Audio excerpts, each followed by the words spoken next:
بسم اللہ الرحمن الرحیم ایاک نعبد و ایاک نستعین۔ میں پہلے واضح کر دوں کہ میں یہ میڈیا ٹاک اس لیے نہیں کر رہا کہ میں تحریک انصاف کو چھوڑ رہا ہوں۔ میں میڈیا ٹاک اس لیے کر رہا ہوں کہ میں اس وقت چاہتا ہوں میری ساری قوم سمجھے کہ میری طرح کا آدمی سیاست میں کیوں آیا اور اس نے یہ اتنی لمبی 27 سال کی سٹرگل کیوں کی، اور وہ اس کے خدشات کیا ہیں کہ یہ ملک میرا کس طرف جا رہا ہے۔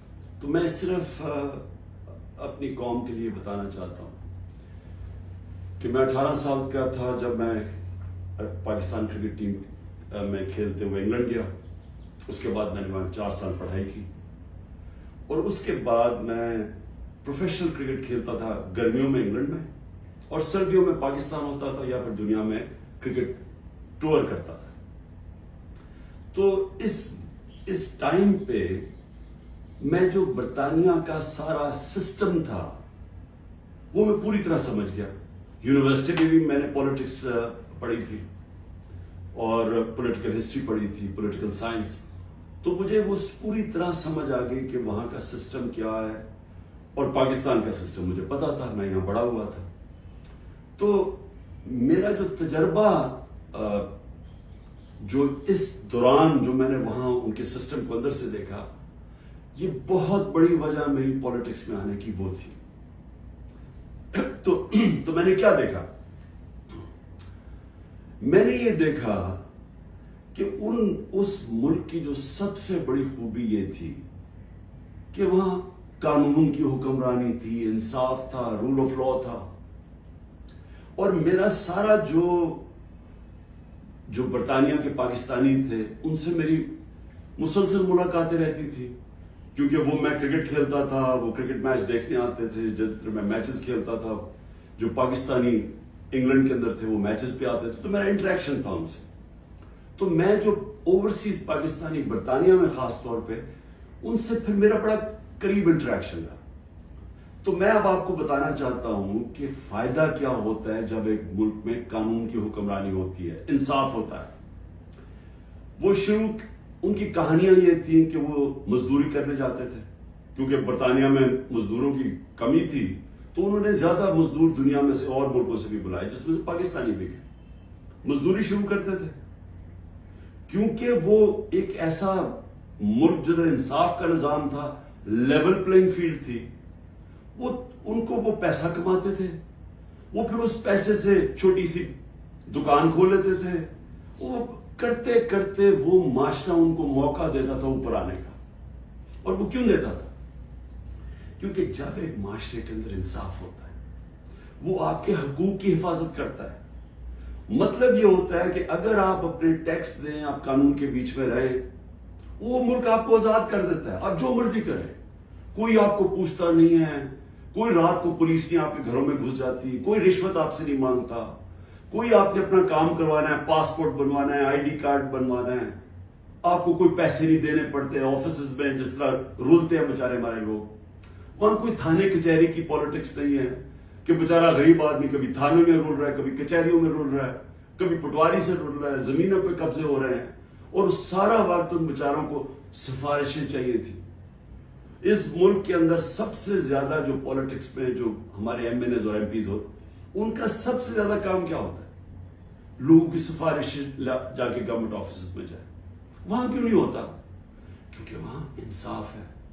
یہ سمجھنا ہے پاکستانیوں آپ نے، انصاف انسانوں کو آزاد کرتا ہے حقوق دے کے، انصاف آپ کو طاقتور سے تحفظ دیتا ہے۔ کوئی بھی آفیشر بیٹھا ہو سرکاری آفس میں، اس کی مجال نہیں آپ کو ذلیل کرنے کی وہاں، کیونکہ وہاں انصاف کا نظام ہے، وہ عدالت میں جا سکتا ہے۔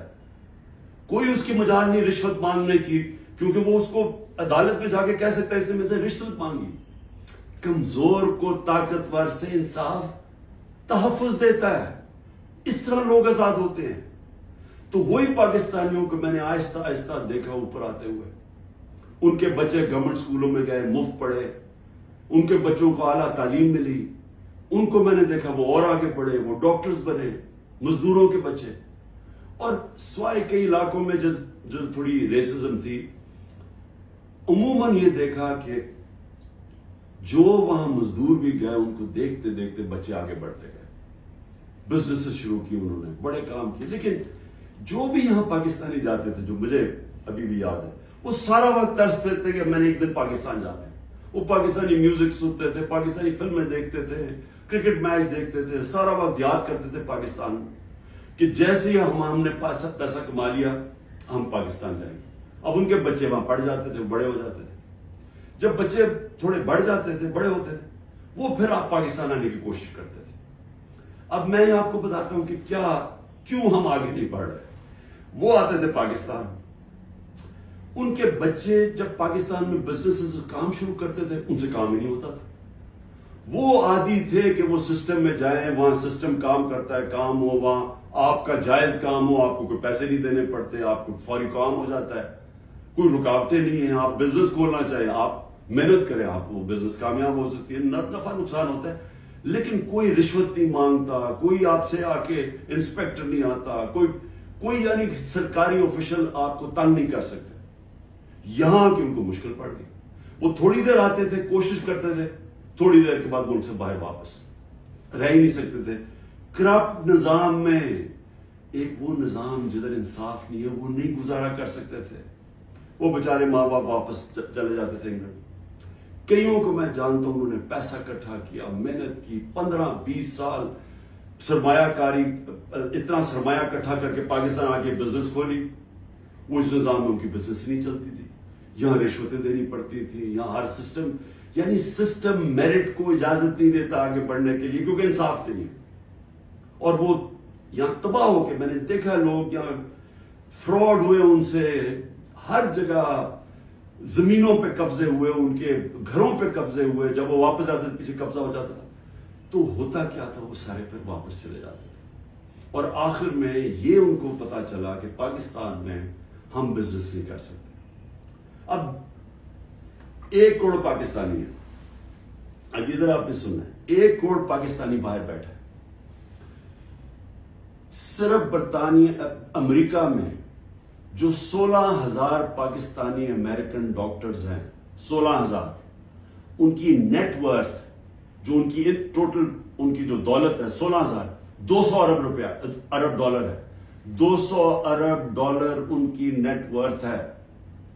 جو 10 پاکستانی سب سے امیر ہیں اس وقت امریکہ میں، پاکستانی امریکنز، 25 ارب ان کی نیٹ ورتھ ہے ڈالرز. صرف جو پاکستانیوں کو یہاں سمجھتے ہیں کہ یہاں حالات اچھے نہیں ہیں، جنہوں نے دبئی میں، اس میں حلال کا بھی پیسہ حرام کا بھی ہے، صرف دبئی میں انہوں نے جو پراپرٹیز لی ہوئی ہیں 20,000 پاکستانیوں نے، وہ 10.4 ارب ڈالر کی پراپرٹیز لی ہوئی ہیں. ہم 6 ارب کے پیچھے، ڈالر کے پیچھے، IMF کے پیچھے بھاگ رہے ہیں. تو میں یہ صرف آپ کو کیوں بتا رہا ہوں، ہمارا ملک اللہ نے ساری نعمتیں دی ہوئی ہیں اس کو. ایسا ملک دنیا میں نہیں ہے. ہر قسم کی یعنی 12 موسم ہے، اوپر سے نیچے جائیں بدل جاتا ہے، ملک بدل جاتا ہے، اس میں ہر کچھ اگ سکتا ہے. زرخیز زمین ہے، اس کو ہم صحیح استعمال نہیں کر پا رہے. لیکن جب تک ہم انصاف کا نظام نہیں ٹھیک کرتے، ہم اس ملک میں اس دلدل میں گھس رہے ہیں.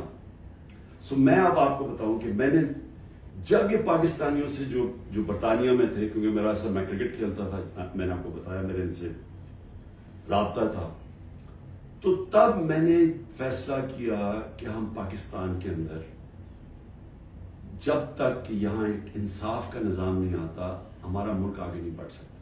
کیونکہ اتنا بڑا سرمایہ کاری ہو سکتی ہے اوورسیز پاکستانی سے، لیکن وہ آتے نہیں ہیں پاکستان میں. وہ صرف اپنی ریمیٹنس بھیجتے ہیں، جو اصل تو سرمایہ کاری سے ملک اوپر جاتا ہے. تو میں نے پھر تحریک انصاف بنائی 96 میں، اور اس کا نام تھا انصاف کی تحریک. اس کی نظریہ کیا تھا؟ اسلامی فلاحی ریاست. وہ نظریہ کدھر سے لیا؟ جو قرارداد پاکستان ہے، آبجیکٹو ریزولوشن ہے، جس میں مدینہ کے ریاست، اس کے اوپر طرز کے اوپر انہوں نے اسلامی فلاحی ریاست لکھی. کیونکہ اسلامی فلاحی ریاست ہمیشہ مسلمان مدینہ کی ریاست کی طرف سوچتا ہے، وہ دنیا کی تاریخ کی پہلی فلاحی ریاست ہے۔ ہم نے اس کا وہ آبجیکٹو رکھا کہ یہ ہمارا گول ہے، اور میں نے اپنی پارٹی لانچ کر دی۔ اب میں یہ اس لیے آپ کو بتایا کہ ہمارا جب تک ملک اس چیز کو سمجھتا نہیں ہے کہ ہم نے اس ملک میں قانون کی حکمرانی قائم کرنی ہے، اس کے بغیر پاکستان کا کوئی فیوچر نہیں ہے۔ اگر ہم یہ نہیں سمجھتے تو ہم یہ جو تباہی کی طرف تیزی سے ہمارا ملک جا رہا ہے، ہم نہیں اب اس کو روک سکتے۔ میرے پاس ابھی اعداد و شمار ہیں جو اس موجودہ حکومت نے پرنٹ کیے ہیں، میں ابھی آپ کو وہ بتاؤں گا کہ ایک سال میں ہوا کیا ملک میں۔ لیکن میں نے ایک اور چیز جو کیونکہ میرا برطانیہ کو میں اندر سے باہر سے اس کے معاشرے کو جانتا تھا، اور جب میں کرکٹ کے آخری دنوں میں میرا سفر شروع ہو گیا، میرے دین کی طرف بھی اسلام کی طرف بھی میں نے پڑھنا شروع کر دیا اور میرا سفر شروع ہو گیا، تو میں نے اس نتیجے پہ مجھے پہلی دفعہ سمجھ آئی کہ جو مدینہ کی ریاست جو میرے نبی صلی اللہ علیہ وسلم کی سنت ہے، کیوں اللہ ہمیں حکم کرتا ہے کہ ان کے راستے پہ چلو؟ کیونکہ اللہ نے نبی صلی اللہ علیہ وسلم کو رحمت للعالمین کا خطاب دیا ہوا ہے، سب انسانوں کے لیے رحمت بن کے آئے تھے۔ اس کا مطلب کوئی بھی انسانی معاشرہ اس مدینہ کے ریاست کے اصولوں پہ چلے گا، اوپر آ جائے گا، ادھر خوشحال ہو، اللہ کی برکت آ جائے گی۔ آج آپ صرف یہ دیکھ لیں کہ مدینہ کی ریاست کن اصولوں پہ کھڑی ہوئی تھی؟ سب سے پہلے عدل اور انصاف۔ عدل اور انصاف کا مطلب یہ حقوق، انسانی حقوق، ہر انسان کے جب اس کو حقوق ملتے ہیں وہ آزاد ہو جاتا ہے، اس کو طاقتور سے تحفظ مل جاتا ہے، اور انسانوں کو حقوق دے کے پھر فلاحی ریاست بنائی کہ ایک ریاست میں انسانیت کا نظام، کہ ایک ریاست کمزور کا ذمہ داری لے اپنے کمزور طبقے کی، غریب کی، بیواؤں کی، معذوروں کی، یتیموں کی، بوڑھوں کی پینشنز نکلی مدینہ کی ریاست میں، یہ پہلی دفعہ ہوا تھا۔ تو دونوں آج جن ملکوں میں یہ بنیاد رکھی گئی ہے انصاف پہ، میرٹ پہ، فلاحی ریاست، انسانیت کے اوپر، جدھر تعلیم کے اوپر زور دیا جو میرے نبی صلی اللہ علیہ وسلم نے دیا، وہ سب آگے نکل گئی ہیں۔ آپ ایک ملک دیکھ لیں جو آج خوشحال ہے، وہ سب یہ وہی اصولوں پہ وہ کھڑے ہوئے ہیں، کیونکہ رحمت للعالمین تھے کہ جو ان کی سنت پہ چلے گا اس کو اللہ اس معاشرے کو برکت بخشے گا۔ اب ہم پاکستان پہ آتے ہیں، موجودہ پاکستان میں دیکھیں جو اس وقت پاکستان میں ہو رہا ہے نا، یہ ہر چیز جس کے لیے، ہر وہ اصول جس کے اوپر پاکستان بنا تھا، آج اس کی نفی ہو رہی ہے۔ بدترین غلامی ہو رہی ہے اس وقت پاکستان کے اندر۔ نہ آزادی نام کی کوئی چیز ہے، کیونکہ حقوق ہی نہیں ہے کسی کے۔ رات کو پولیس گھستی ہے کسی کے گھر میں، سارا گھر توڑ دیتی ہے، اگر وہ جس کو، اور اس کا صرف قصور ہے کہ وہ تحریک انصاف کا، وہ تحریک انصاف کا نہیں ملتا، اس کی بہنوں کو، ان کو تنگ کرتے ہیں، بہنوئیوں کو، رشتہ داروں کو، ان کو تنگ کرتے ہیں، ان کو پکڑ کے لے جاتے ہیں، عورتوں کو پکڑ کے لے جاتے ہیں۔ یہ تو ہم سنتے تھے کہ ہٹلر کی جرمنی کے اندر ایسے ہوتا تھا، میں نے تو اس طرح کی چیزیں سنی نہیں کبھی، کہ جس طرح میرے گھر پہ اٹیک ہو، میں اپنا صرف بتا رہا ہوں، بیوی اکیلی بیٹھی ہے، 40 پولیس والے گھس گئے، سارا توڑ پھوڑ کے لوٹ کے چلے گئے گھر، نوکروں کو مارا، جو بچا ہنسام آئے ان کو اٹھا کے لے گئے اور مارا یا بری طرح۔ کس قانون کے تحت؟ تو یہاں تو مکمل طور پہ جنگل کا قانون نافذ ہو گیا، یہاں تو بنیادی حقوق ہی ختم ہو گئے ہیں۔ آج آئین کچھ کہتا ہے، کہاں آئین اجازت دیتا ہے کہ ایک ہوتا ہے کور کمانڈر کا گھر جلایا جاتا ہے۔ مجھے پہلی دفعہ پتا چلتا ہے جب میں 4 دن کے بعد نکلتا ہوں، مجھے چیف جسٹس صاحب سپریم کورٹ کے کہتے ہیں، ادھر ہی میں مذمت کرتا ہوں۔ کون نہیں مذمت کرے گا؟ اب جس کو پکڑتے ہیں وہ آگے بیٹھتے ہیں، جی میں پی ٹی آئی چھوڑو، میں جی فوج کے ساتھ ہوں اور میں بڑی مذمت کرتا ہوں 9 مئی کو، تو کون نہیں کرتا؟ ہم نے کبھی کہا کہ ہم نے مذمت نہیں کی؟ کوئی چاہے گا اپنے ملک کے آپ اپنی فوج کے خلاف کوئی کاروائی کریں یا اپنی فوج کو بدنام